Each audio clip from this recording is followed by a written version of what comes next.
Yay! Hi, Marietta here with Little Dreamers, ready to answer your questions and go live. I'm here on Facebook, I'm here on Instagram, and for some reason, it's like a mirror image, so it looks really funny to watch both screens. Anyways, okay.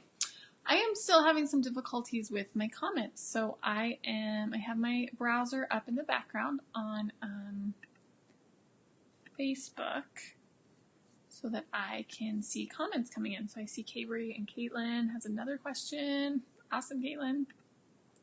So if you're here, just give me a shout out, comment, and I'll start answering questions here in just a minute. I just wanted to highlight a few things that we have going on. So, what do we have going on? You guys, it's summertime.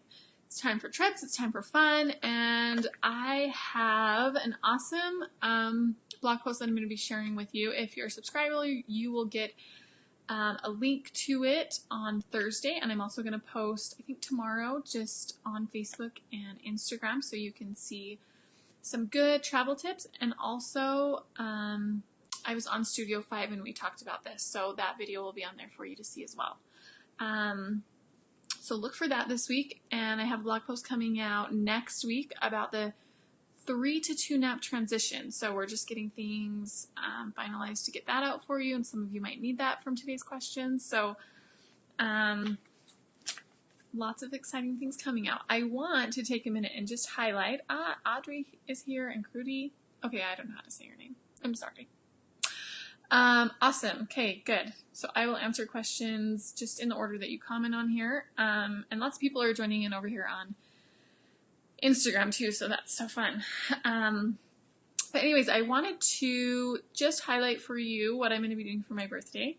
My birthday is the beginning of June, and I love to do a giveaway every year to just give back to you guys, to my good clients. So it's kind of fun to do around my birthday. So this year, I'm super excited. I am personally giving away a 60-minute sleep consultation, which includes an in-depth questionnaire that I analyze and kind of look over before we even talk. So when you account for that time and what I learn about your situation in the questionnaire, and then getting 60 minutes to talk, it's a great value. Most people that purchase that end up with some extra time at the end. Like, it only takes us 30, 45 minutes to kind of identify what's going on and give suggestions for it.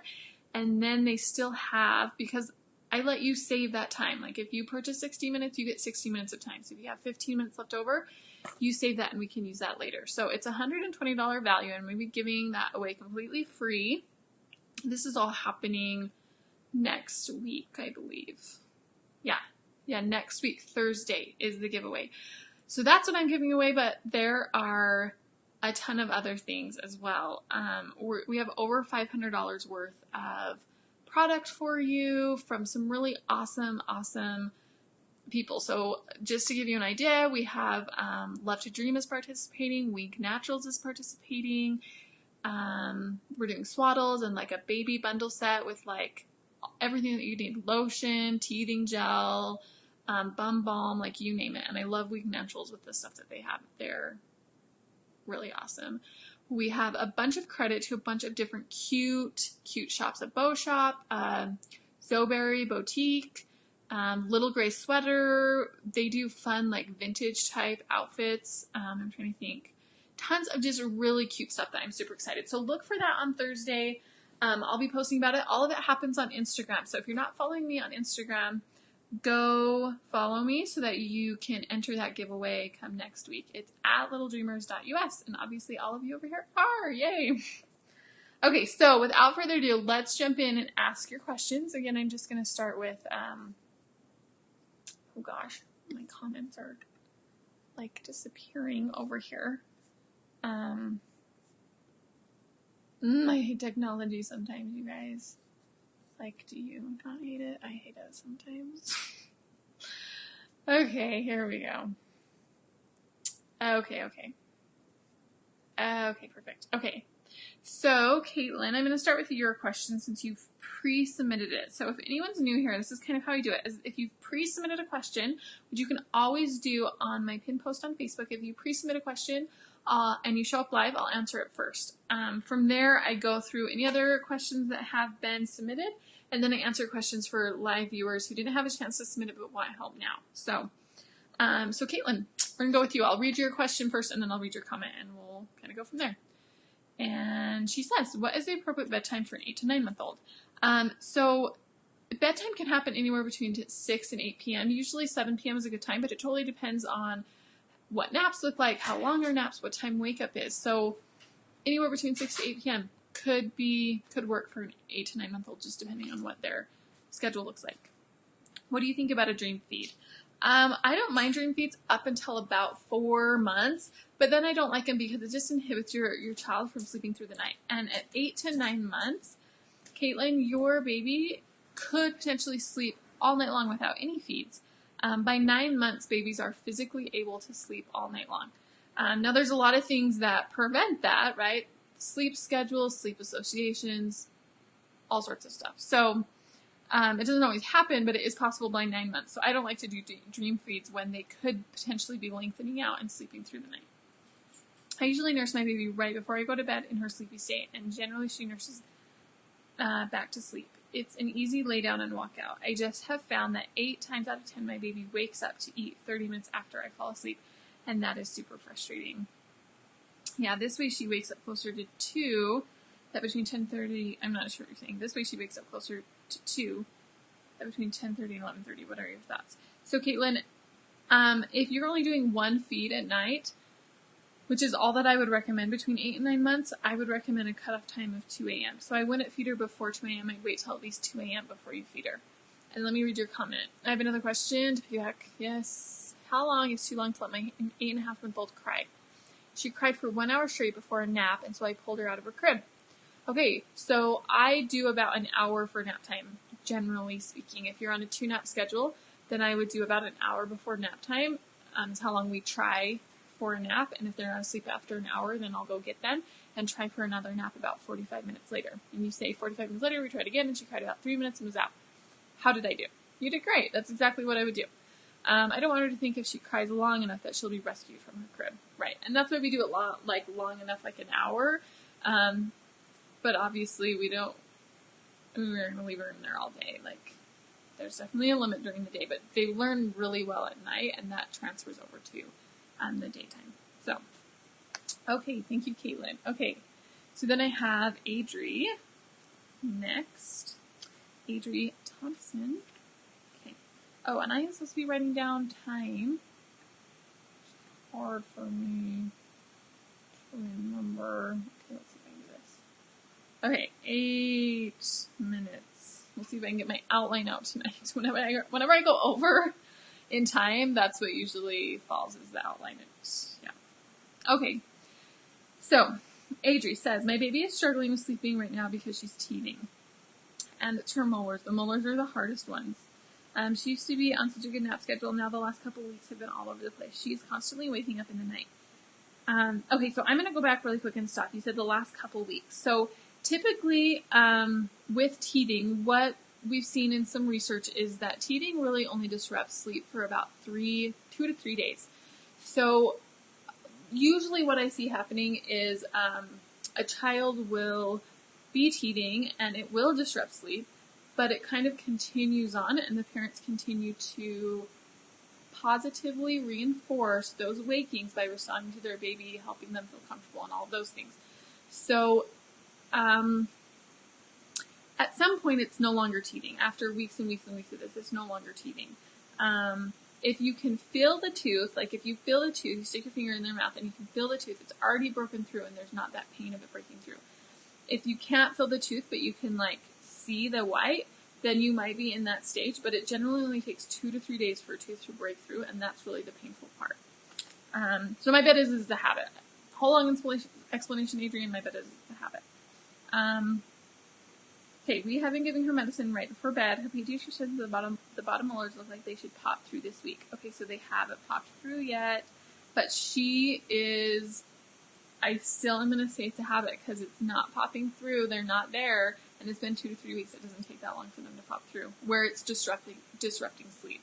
And that's just what, as a mom, there's a part of me that's I don't believe it. teeth is teeth is teeth, and it hurts, and kids don't sleep. But I've read the research, and it doesn't correlate when, you have these large sample sizes that are, monitoring when the tooth breaks, when sleep is disrupted, and all that. It's not adding out. So do you have any tips or tricks with sleeping for a teething baby? So hopefully that helps. I mean, you're more than welcome to time medicine, and if you want to give it to her, or however you want to soothe her, that's fine. You just want to make sure that I would give her 15 minutes, like see if she can fall asleep on her own. And then if you do go in and soothe her, I would just make sure that she's being laid back down completely awake and that she gets to fall asleep on her own. But generally, my recommendation is just to give her a little bit more space and a little bit more freedom to do the falling asleep on her own. She's probably getting a lot out of waking up right now because it's seen as being a teething issue. Okay. And Kutri, I'm going to just say it like that because I'm sure that's not how you say it either. But she said, that's fine that I mispronounced your name. And you are so nice. I'm sure you get it all the time. I do with my name too. Okay, so let me get the time here. It's 11:15. So she says, hi, my name is Kutri Soni. I am from Mumbai, India, which is awesome. That's so fun to have someone not from my hometown. Not that you all are, but it's fun to hear where you're from. On here. So my son is going to be 5 months old on May 25th. For the past few nights, he's started waking up too many times, and he has been fighting too hard to get out of the swaddle. As soon as I let him out of the swaddle, he's wide awake and refuses to go back to sleep. Okay, so he's in this transition phase where he wants to be out of the swaddle, but he doesn't know what to do when he gets out of it. He doesn't know how to sleep without it, but he's ready for more freedom, and he's ready to sleep with more freedom. So he wakes up at 7:45. Generally, lately, he's been waking up at 5:30, and his first nap is 6:30, second nap 9:30, third nap 11:30, fourth nap 2:30, and then fifth at 6:30. This happens occasionally, not regularly. Okay. His bedtime is 8. I have a toddler too, so it's getting too difficult to function and so sleep deprived. Please help. Is it too early to start the sleep training? Thank you. Keep up the good work. Thank you. It is not too early. He just needs to be 16 weeks old adjusted. So 5 months is a great age to sleep train. So you want to make sure that you're transitioning out of the swaddle, that there's no binky, no nursing to sleep, that you're laying him in his bed completely awake and falling asleep on his own. And then I would change his schedule down to 3 naps. So, typically that looks like, and it might be a little hard with that early morning wake up, but try skipping that 4th nap or even try skipping the 5th nap or even the 4th nap and just getting him to bed, earlier. And he might be able to sleep in a little bit later. And then you're going to have your wake windows about 2 hours. So instead of waking up at 5:30 and taking a nap at 6:30, he's just still tired. That's still nighttime sleep to him. So get him to bed as soon as you can at the 5:30, and then I would wake him up at 7, shoot for a nap at 8:30. When he wakes up from that nap, shoot for a nap about 2 hours later. Do it again for the 3rd nap, and then for bedtime. And if you want help, that's what I do the most is help babies, help parents sleep train their baby, because it's very stressful for parents. And so to have that perfectly outlined schedule for you, to have support where you can ask questions, and to have that step-by-step guide. Just go read some of my reviews. Every parent that has purchased my gold plan and my silver plan has enjoyed it. They've said it's worth every penny, and they've loved the support and the results. So go check it out if you want some help, and I'd love to work with you, Fruity. And then I can learn how to say your name, which I think is worth it. Okay, next, who do we have up? Callie is here. Awesome. Okay, Callie, and let me get the time here. 14 minutes. So Callie says, this baby's sleep will be the death of me. I know how that feels. Okay, she's 9 months old. A month ago would sleep from 8 to 8, waking up at 1:30 and 5:30. Now she's on this new thing where she goes to bed at 8 and is wide awake from about 10:30 to 1 and will scream cry if I try to put her back to sleep. Then she's wide awake again at about 6:30 for the day. She was a really good napper with a 2 to 3 hour nap at about 10:30 and then another 1 to 2 nap at about 3:30. But lately she's pretty much dropping that second nap, no matter what I do. And she will not go to bed before 7:38, no matter how tired she is. I swear she just hates sleep and refuses to miss out from the rest of the family. She probably does. FOMO is a real thing, and this is about the age when you start to see it heavily. So be super consistent with her. This is our routine. This is what we do. Everybody goes to sleep. Okay, not everybody, but you go down for a nap, and this is just what we do. I would adjust her schedule a little bit. You said she's waking up at 8. She's 8 months. I'm trying to remember my wake windows because they change so frequently. He said she's taking her first nap. Oh, no, that's morning. Oh, okay, where am I? She's really a 2 to 3 hour nap at 10:30. Okay, so this is what I would do. Put her down at 10:30, that's fine. You can even put her down closer to like 10 o'clock, somewhere between 10 and 10:30.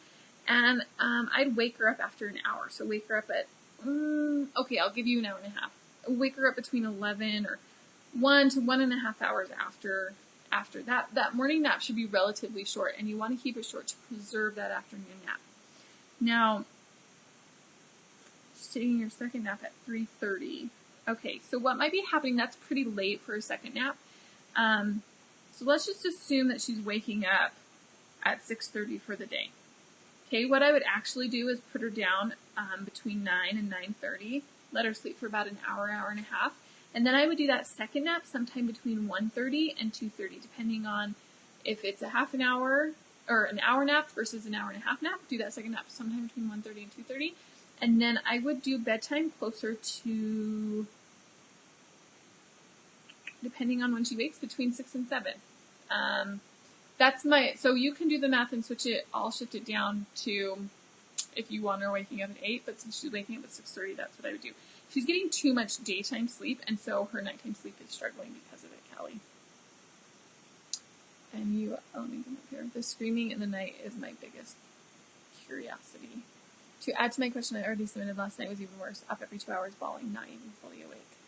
Yeah, it's because she's not getting enough sleep, which I know I just said she's getting too much daytime sleep, and so it's wreaking havoc on her nighttime sleep, but it creates this pattern where she ends up not getting enough sleep, and what you're seeing is called confusional, I think that's what the word is, confusional arousals, and it's when the need to sleep and the need to wake up kind of fight each other. A lot of times these can be mistaken for night terrors because they can vary in degree from, screaming, freaking out, but not really awake, to just kind of sleep talking. That's like the milder end of it.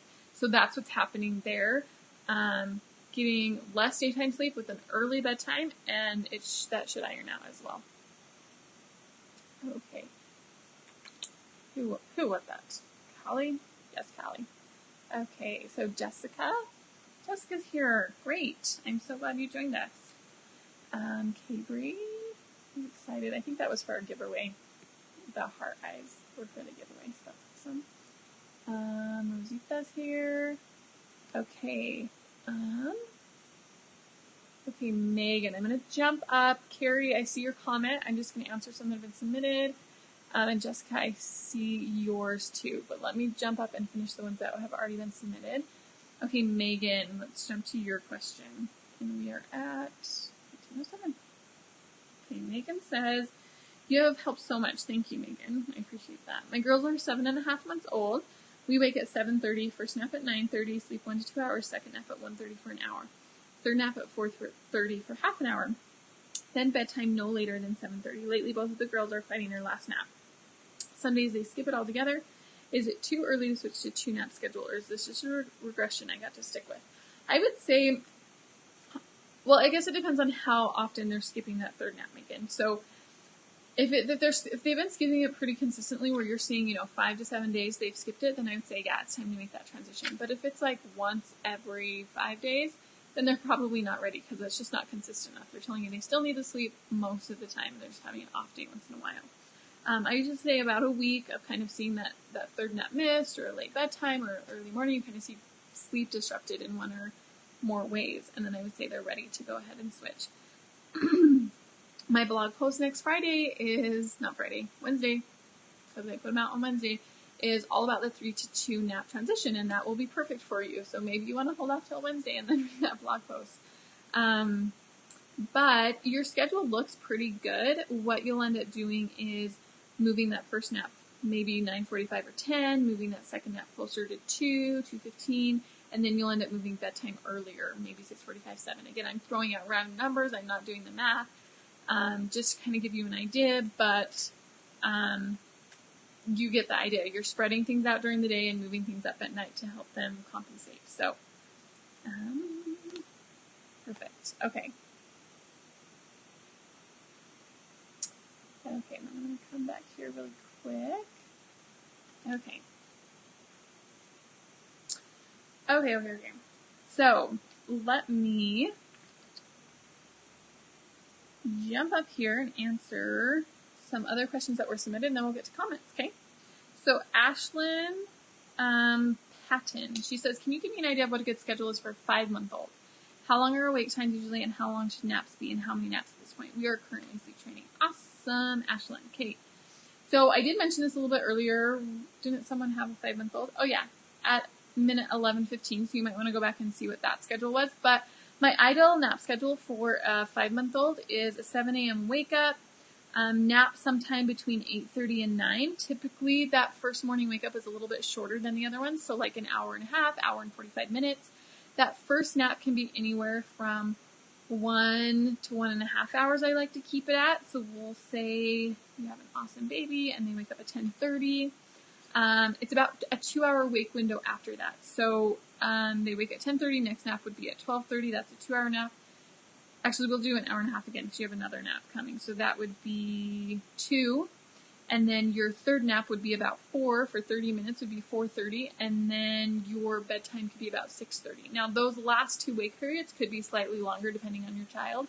So it could push those naps back a little bit, and bedtime could happen around 7. Keep that third nap to around 30 to 45 minutes. Okay. And then Megan Bickler, she says, I'm wondering if my baby is getting too much sleep or what. She's 10 months today, but was born 3 weeks early. So she is like 9 months and 1 week. Okay. She naps at 9 around 1:30 to 2. Oh, okay. So she takes a nap at 9 and then she takes a nap around 1:30 to 2. Her naps are 1.5 hours, sometimes a titch longer. She then goes to bed between 6:37, but she's up for the day around 5:30, 5:45. She always sleeps 11 hours. Should I push her bedtime later? Okay. So she is 10 months. When does she normally wake up? I don't think you tell me. Okay, so I'm just going to assume she's waking up at 7. So I would move that morning nap back to about 9:30. She's 1.5 hours, so maybe 11 she wakes up, and then I would do maybe 3.5 hours in between. So maybe do that second nap, move it back to 2:30, and then again an hour and a half would be 4, and then doing bedtime around 7 would work. So she's probably getting not enough awake time as she's getting older, and you can even start to put in like anywhere from 3 to 4 hours at 10 months is appropriate. So you just need to start lengthening out your windows there. Okay. That's it for submitted questions, which is awesome because that means I get to answer these ones. Okay, so Carrie, and sorry if you're over on Instagram, it's 2 different things and my comments are over here. So, how do I get my almost 4-month-old to stay in his own bed in the night? He wakes up anywhere from 1 to 4 times a night. Great. So if he is, 4-year. I was thinking 4-month-old. I'm like, he shouldn't be getting out of his bed. Yeah, so great question. So the first thing that I would say is to make sure that he's falling asleep 100% on his own, because if he needs you in his room to fall asleep, he will come and find you when he's waking up. The second thing that I would say is I like to prevent them from getting out of their room. If they're coming out of the room, then I would say put a gate on, shut the door, do something to keep them in their room. I would rather them stay in their room and make a fuss that you go in there than they come and like just sneak into your bed and sleep. So that's the second thing that I would suggest. The third thing is if he's still coming out, you just have to walk him back to his room and put him back to bed. Least engagement, the less you talk to him. And if you leave before he falls asleep, that should all take it down. But again, I don't have a ton of information here, Carrie, so I can't say exactly what's going on. There's lots of things that I look at in like a sleep consultation, which I'm giving away next week, Thursday. Make sure you're following me on Instagram so you can enter and win a free 60-minute consultation with me. And a ton of other stuff, like $500 of other stuff. That's going to be awesome. So yeah, so I'm not sure, but that's where I would start and kind of where I tell you to go first. Okay, so Jessica, when does my 6-month, 1-week-old need to drop his third nap? Okay, this is great, and I'm actually going to be talking about this on Friday. This Friday I have a post coming out a little bit about that. Yeah, because I'm highlighting the 7 to 8-month-old naps, and I'll talk about that a little bit, and my blog post on Wednesday will also answer this more, so feel free to check that out. Not this week Wednesday, next week Wednesday, sorry. Kids drop this third nap anywhere from 6 months up to 9 months. So I always suggest waiting as long as possible, because if you drop it too soon, you can create a lot of sleep problems because they'll turn into chronically overtired babies, which usually means more frequent night wakings, early morning wakings, resistance to naps. So I would wait as long as possible. And then you say naps are short, 40 to 70 minutes. And that's not awful. If he's making it to an hour, that's a really good nap. 40 minutes is a little short, but that third nap should be about no more than 45 minutes. So if your other naps are 70 minutes, then those are good naps. So 3 naps a day with wake times is 2 hours, but he's a great sleeper. So I would lengthen his wake times a little bit. At 6 months, I want to see it a little bit more, anywhere from 2 to 2.5 hours is appropriate. 8 to 10 hours straight, then one more before wake up. That's good. 12 hours total, 7 to 74 hours sleep on his own completely. Yeah, so that sounds good. I would just extend his wake windows a little bit more so he's awake a little bit longer, and I wouldn't drop that third nap yet. Okay, Callie, got you. Sarah. Oh, cool. Thanks, Sarah. I have a friend named Lindsay Davis. I wonder if it's the same one. I don't know, but that's fun. Thanks for tagging people. Please share this. If this is helpful for you, you're more than welcome to share this video on your wall. Let other moms know that this is out there. I love being able to just help moms sleep. I'm very passionate about it. And of course, tag whoever you need to in here. And if you've also found this helpful, please go over to my Facebook page and leave a review so other moms can see, feel hopeful. They'll see themselves in your review and hear what sleep was like for you, and then be able to see how it turned out. And I have quite a few reviews just from the Q&As. I know they're successful and I know they're helping. And I'd love to hear from you. I know how they've helped you. Okay, so Jolene Taylor, do you recommend dropping the once a night feed for a 6-month-old who is getting enough ounces during the day, but still waking up at night out of habit? It totally depends on you. My bet is that your pediatrician is telling you that he doesn't need to eat at night. And I'm assuming that's the case because I don't recommend dropping all feeds unless the pediatrician is saying, oh, he doesn't need to eat at night. But sometimes moms like that feed, or, they don't mind it, or there's lots of different things where it's just fine. So my recommendation is to drop that feed first when your pediatrician says it's okay, and second when you're ready. If he's still waking and you just want to go feed them, then just go feed him. But if you want to drop it, we totally can. And let me finish your question here. He's huge and growing, and pediatrician says he's not short on food. He has slept through the night a handful of times on his own, but isn't consistent. Cry it out. He's on a good schedule, goes to sleep on his own for naps and nighttime. That's what I would do, cry it out, because I think it will just be the easiest and the fastest, especially if he's not truly hungry at that time because he's sleeping through the night, he's eating plenty of food. He likely wouldn't cry for very, very long. And especially if that's the sleep training method of your choice, if that's what he's familiar with, then I would do that again. Okay, you're welcome, Megan and Ashlyn. Christy Rogers said, just moved my 3.5-year-old and 7-year-old in a room together. I don't know. Comments getting moved down. The 3.5-year-old keeps waking the 7-year-old up half an hour to an hour before I want them to get up. How can I help him sleep longer and not wake up his brother? Great question. I don't know what his schedule looks like, Christy, but sometimes if you put him to bed earlier, that can help. You could practice. So practice him waking up and seeing that his brother's still asleep and leaving the room without waking him up. You could offer a treat. Hey, if you get up and you let your brother sleep, I'll give you a treat. I would do some kind of motivating. 3.5 is definitely old enough for him to know what he's doing. So, your 3.5-year-old is very aware of, I'm waking my brother up. So I'd work with him on that, practice it, offer rewards. I don't know what their schedule looks like, so I can't say, but you might consider just putting your 7-year-old to bed a little bit earlier. But maybe you're saying your 3.5-year-old is waking up too early altogether. And that's kind of a separate issue than waking him up. Is he going to bed on time? Is he just excited because he's sharing a room now? Are there blackout curtains and a white noise machine? Lots of different things to consider. So hopefully that helps and gives you some ideas. Again, you guys, if you want more one-on-one personalized help, kind of where I can do feedback and ask questions, then I can definitely help more, and that would be in just a phone consultation. And Those are super easy, and I'm pretty flexible in scheduling those. I only take 2 gold clients or sleep training clients per week, but the consultations I can kind of schedule, be pretty flexible on those because they don't require a lot of time outside of that. So, okay, Nicole, you're welcome, Jolene.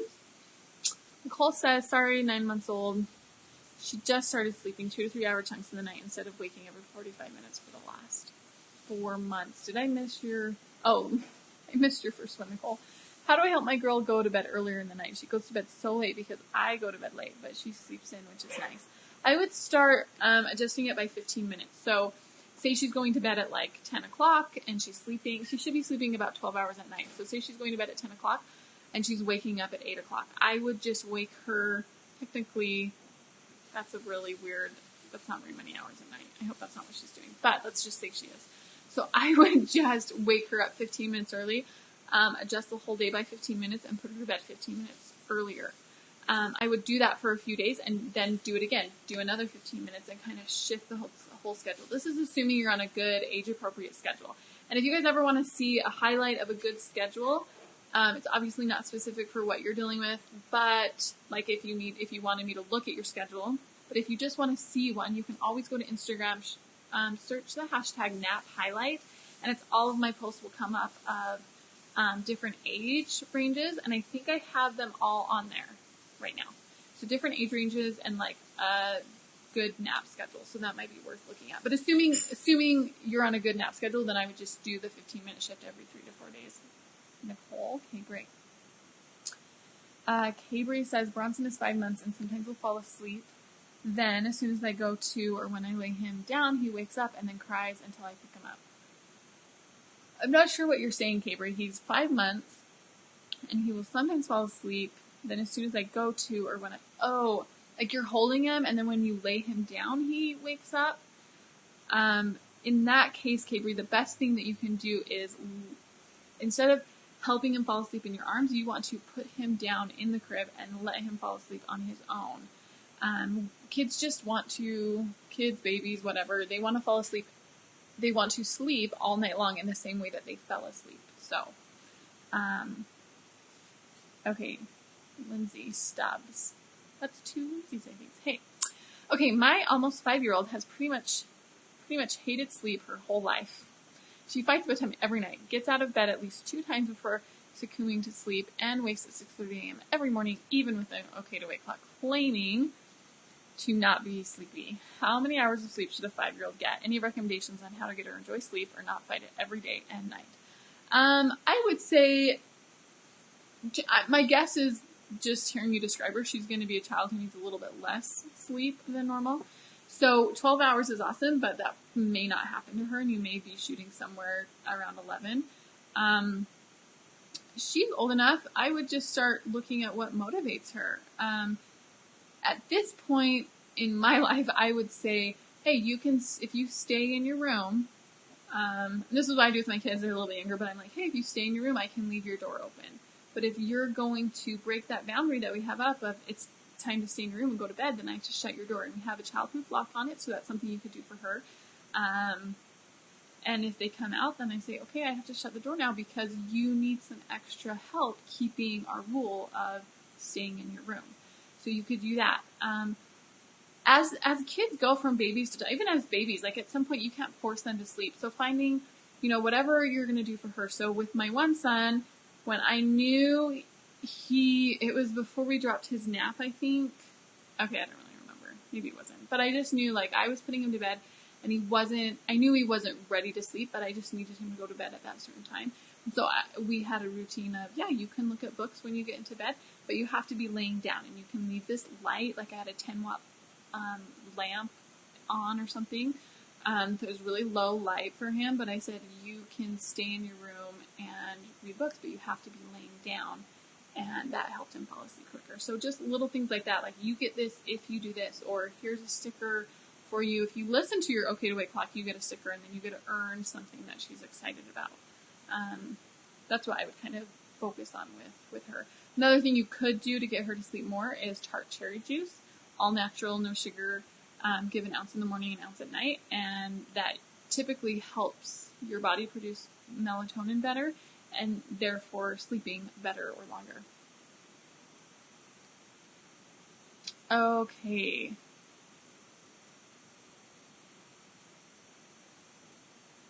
Okay, so Bree, you're saying even if he cries when I put him down. So, yes, so he has to learn to fall asleep 100% on his own. So yeah. So ideally you're putting him in his bed before he is getting cranky and ornery and fussy, so he's happy when you lay him down. And then you allow him the time, space, and freedom to fall asleep on his own.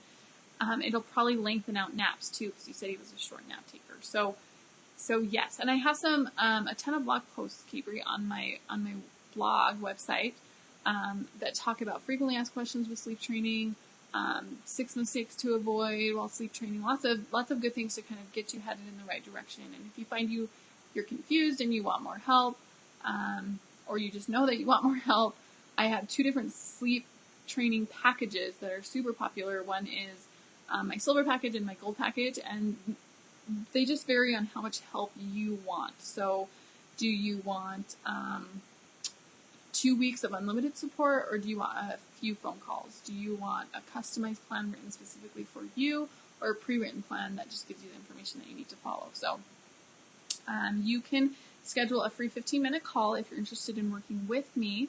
You can click the link in my profile on Instagram, or you can check out my pin post on Facebook, and it says, qualify for a free 15-minute call. And in that call, we can discuss packages and talk about what would fit your situation, what would fit your budget, payment plans, all of that. So look for that. And don't forget, in case we have new people, huge giveaway. I'll be giving away a 60-minute consultation next Thursday. So make sure you're following me on Instagram at littledreamers.us so you can enter. And there's going to be like $400 worth of other fun stuff there as well. So, Kruti says, what is the best way to make my 2.5-year-old go to sleep willingly? She fights her sleep and cries a lot when I try and keep her in her cot. I would probably say she's going to bed too late. She needs to go to bed a little bit earlier because she's fighting it so much. And then having a good routine and rewards would be helpful for her. How long should be her nap in the day? At 2.5, I have 2.5-year-olds, and they nap for about 2 hours and sleep for about 10 to 11 hours at night, 10.5 to 11 hours, I would say, at night. So that's pretty appropriate. One of my twins needs more and one of them needs less, so that's a good indicator, I guess. Okay, I actually have a question coming through on Instagram. I just forgot to read the screen. Sorry, up close and personal. Mikkel Shaw, awesome. She says, we are doing a total cried out method. Is there a certain amount of time that I should go in and check on baby, like if he is really upset after an hour? Not if you're doing a total cried out method. Total cried out does mean you're not entering the room. But there are times when you could still do a check with total cried out if you needed to. I always recommend listening to the cry. If there's any sort of de-escalation in the cry, then that means they are self-soothing, and so you don't want to go in and disrupt that. And I'm talking at nighttime. Nap time is 1 hour. But at nighttime, you would traditionally leave them all the way. Now, if you do go in and do a check, if you decide to, that's fine. It'll lengthen the amount of time before they fall asleep. So keep that in mind. And what was I going to say? Oh, and you don't want to pick them up or do anything like that. You can go in and talk to them, but then just leave the room and let them finish what they've started, if you will. Okay, you guys. I'm 10 minutes over, so I am going to go. Thank you so much for joining me again. Some good blog posts coming out. Summer tips are coming out tomorrow with traveling and all of that. Next week's the 3 to 2 nap transition. And don't forget, a giveaway I'm so excited about. It's for my birthday, and I love birthdays. So go follow me at littledreamers.us. Again, I'm giving away a 60-minute consultation. We've got fun shops in there. Love to Dream is giving away a swaddle me up. We've got Wink Naturals giving away a lot of fun baby stuff. Teething gel, baby bum balm, lotion, some foaming bath stuff. And then there's a ton of cute shops that are giving baby stuff away. We've got a bow shop in there. We've got a vintage vintage baby shop. We've got even something for the moms. So we've got mascara. If you guys have used mascara makeup, and I shouldn't my makeup's old today, but I love it. It's my very favorite, and so we're giving some of that away for the mom. So I'm super excited about it. And Nicole says, I can't wait for a giveaway. I can't either. I'm so excited. I wish it was just today. Anyway, so go follow me on Instagram if you're not already, and I will see you all next week. Again, feel free to like this video, share this video if it was helpful. Please go leave a review if it was helpful. Let other moms kind of see where you were at before and what sleep looks like now so that they know, so they just have some hope that things can get better. So, okay, thanks so much, you guys. Have an awesome night, and I will see you guys all next week. Bye.